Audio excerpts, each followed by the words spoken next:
It went through. The title, the offer, the thing you'd been working toward for 2 years and privately measuring yourself against for longer. Somebody said congratulations in a corridor. You updated the profile. Your mother told someone. And about 9 days later, you're sitting at your desk on an ordinary Wednesday, and you notice that you feel exactly the same as you did in July. Not disappointed, particularly. That's the strange part. There's nothing dramatic to point at. The work is a bit different. Some people are slightly different with you. But the thing you were actually expecting, the one you'd never have said out loud, was that arriving would settle something.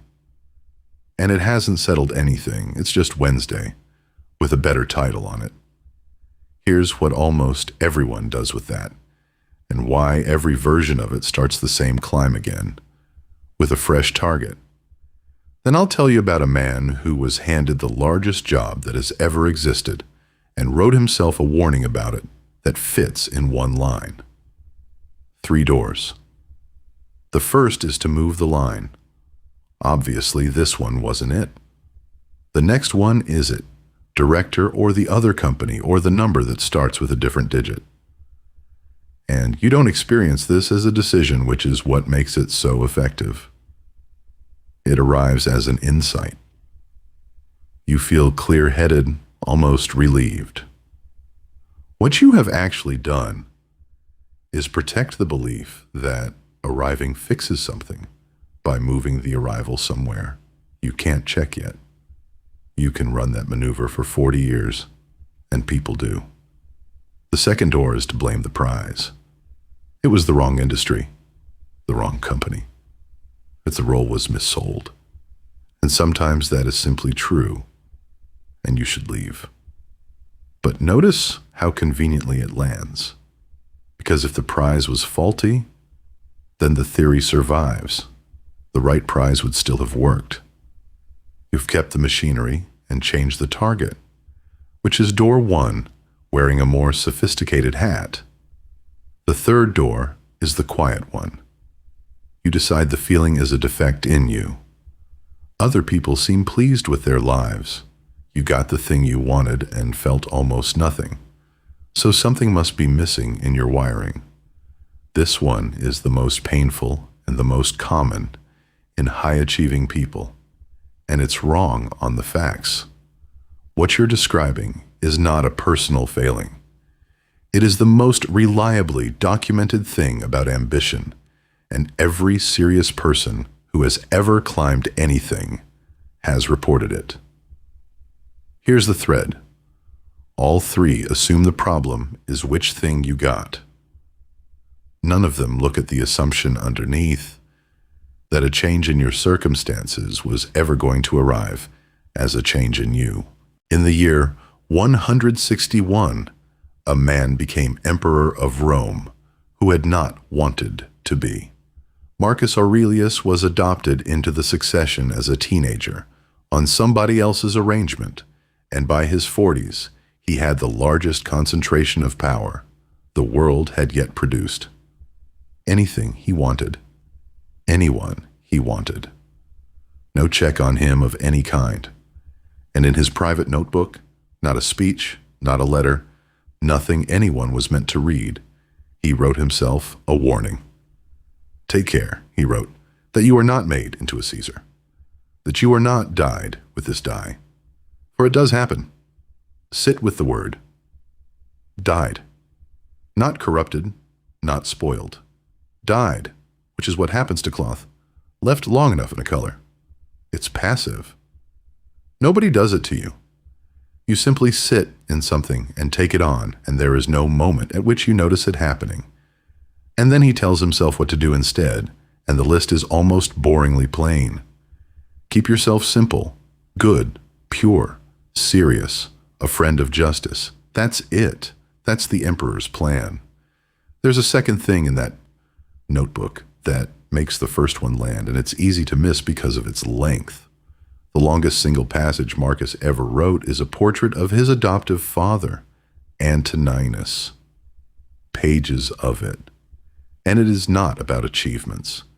It is a list of ordinary behaviors that he listened, that he'd stopped pursuing something when it was clearly not working, that he wasn't superstitious, that he didn't need constant praise, that he was the same man in private as in public, that he could go without and not make a performance of it.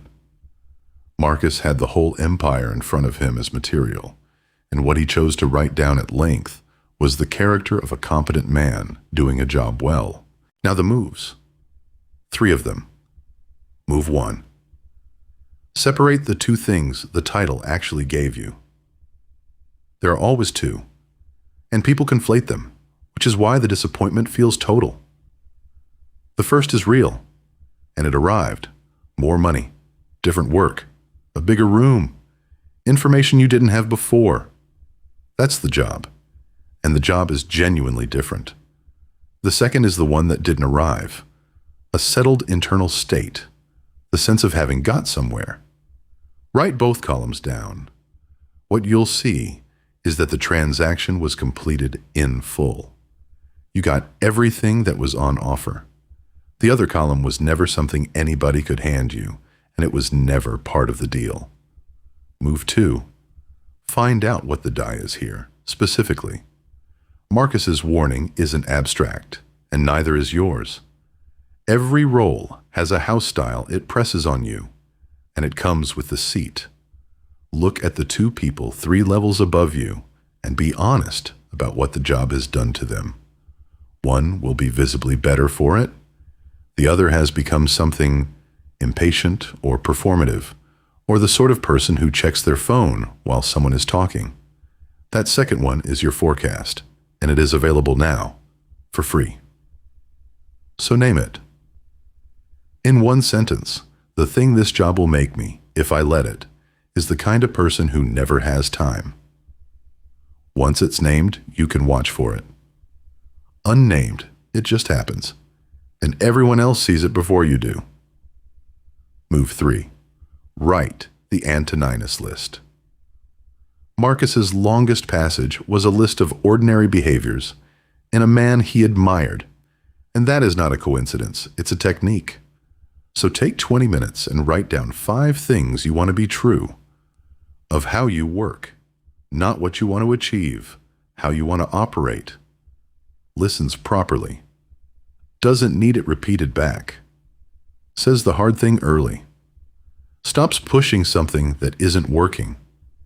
Is the same in the meeting and after it. That list is the only thing on the entire ladder that a promotion cannot give you and cannot take away, and it is the only part of this that is actually up to you. Because here's what Marcus understood, that the version of you working toward the next title doesn't. The job changed. The room changed. The number changed.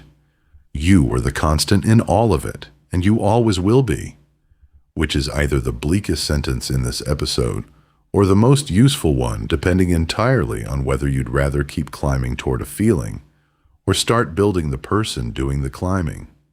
So here's the rule. Write it down. The title is a costume. Decide what's underneath it.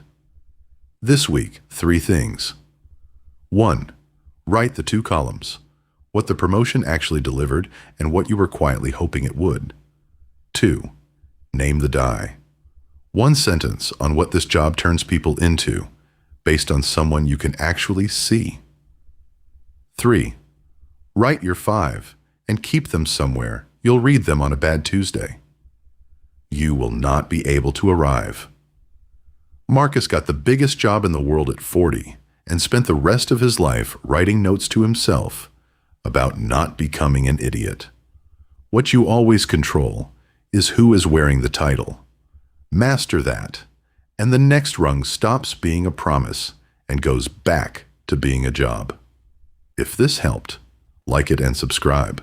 There's a new one every Tuesday, Thursday, and Saturday. And do one more thing. Send this to the person who got the promotion they wanted and went quiet about it. You know exactly who they are. They'll say it's going really well, and they'll still be thinking about this on Sunday. The journal's in the description if you want the weekly version.